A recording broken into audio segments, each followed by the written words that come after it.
Hey friends, I'm Joe Barlow. Welcome to the JBM Daily Show. I'm here with my son-in-law Danny, and we are talking about you finding your life purpose.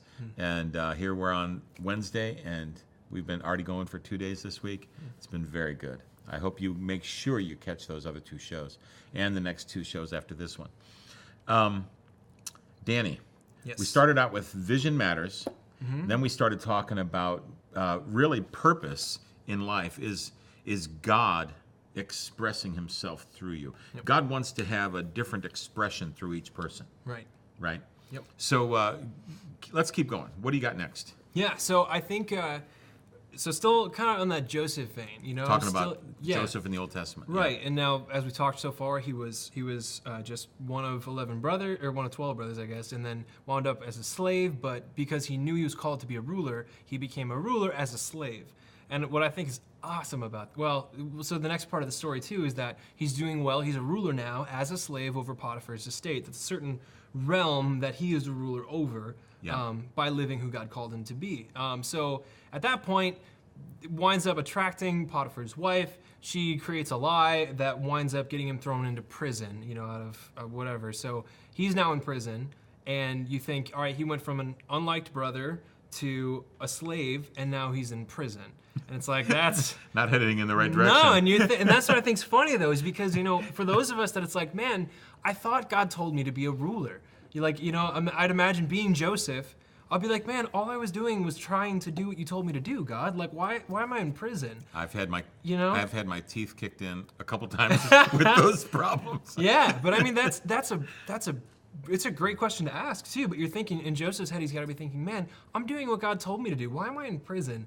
And I think it's funny because, especially in the church, we love to think, well, if I just do what God says, then nothing bad will ever happen to me. Oh. And people think, if I'm hearing God perfectly, it means that I have no problems in my life. No guarantee, my friend. Yeah, no and I mean, guarantee. and it did say too in the beginning, Joseph, you know, he misspoke around his brothers. He was young, he was green, his father rebuked him. Maybe he wasn't living perfectly, but it even talks about how his character stood up against Potiphar's wife trying to seduce him. And it's like, okay, he did what God told him to do, and that got him put in prison. So it's like, is God unfair then? Is God, you know, punishing him for no reason? Whatever. And this, I think, is where the story continues to get more interesting. Joseph's now, he went from being a slave, being a ruler as a slave, and now he's in prison. And we hit that same question again as last time. Like, when the ruler, who God called Joseph to be, Joseph says, I'm a ruler. When the ruler gets put in prison, does the ruler become a prisoner, or does the prisoner become a ruler? And once again, we see a beautiful expression of how Joseph says, I'm going to be who God called me to be. I'm not going to look for, the right circumstances. I'm going to take where I am, where really God put him. By following God, he wound up there. So God really had him in that prison. And he's like, I'm not going to wait for the right circumstances. I'm going to be who you called me to be now. And as he began... transforms everything around. Yeah, he created God's reality around him. Because God says you are a ruler. Behave that way. You know, like live as though that were true now. And then as you know it says all throughout Genesis there that as Joseph continued to behave like a ruler, he was trusted by the guards there. He made everything well. He was basically, they didn't even check on it. You know, you're a prisoner. Normally it's like, you know, you bathroom in the corner, food slides under the door once a day, whatever it is. He had, he had authority in that prison, and he became a ruler. Once again, the ruler doesn't become a prisoner. The prisoner becomes a ruler by living out what God called him to do. And then you think too about, okay, well then why go through prison, right? Clearly Joseph had figured it out in Potiphar's estate. You know, why put him in prison? So he had to do it all over again. That's like, why should the cake have to go through the oven? Yeah, yeah, right. You know, it's such a beautiful, sweet, and dainty thing. Yeah, you know, like it had to go through the fire. Yeah, it had all the ingredients. We told the cake, you're going to be a cake. It knew its purpose, but it wasn't ready. You know, so you wonder, why did God put Joseph in prison? You know, or why did he wind up there? And then you look a little bit further, and you see how by being a ruler, by glorifying God, by working hard, he meets people there. It leads to a crazy chain of events where he predicts, famine, or rather God allows him to interpret Pharaoh's dream of famine and plenty and then famine coming to Egypt.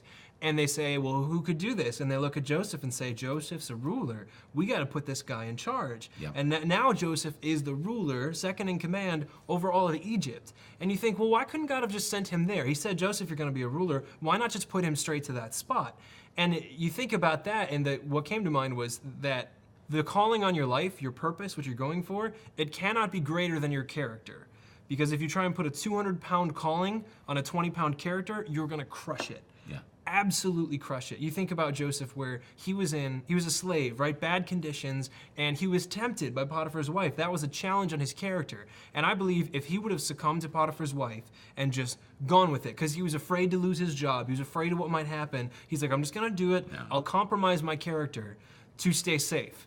Then Joseph, his character never would have gone past that, and I think he never would have ruled over anything more than Potiphar's house. Right. And then in prison, Joseph could have said, I'm in prison, I'm just gonna give up, whatever. Everything is just so dismal, it's horrible surroundings, I'm gonna give up. Then, he would have died there in that prison. But I think if he did not go through being willing to have the character to lead in horrible circumstances, he never would have been trusted to lead Egypt through its most devastating famine. Yeah. Because if he never had the character for that, if he would have given up in prison and they put him in charge, he'd see the devastation again. His character wasn't developed. It never learned anything, and it says, this is too bad. Guys, I'm out. I can't do it. I can't be a ruler.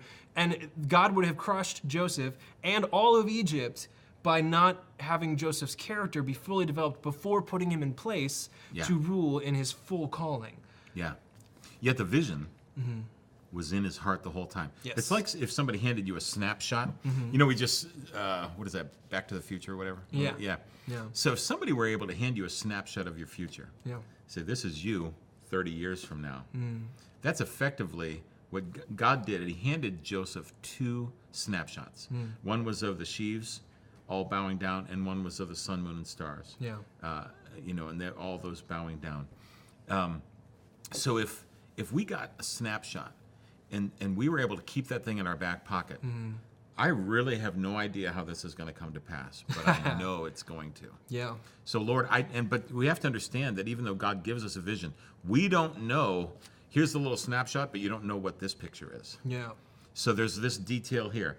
And that's what Joseph had, even though God sent him to save a nation. Yeah. Actually save all those nations in that area. Right. And but God gives us those vision to keep us on track, and then our character. Yeah.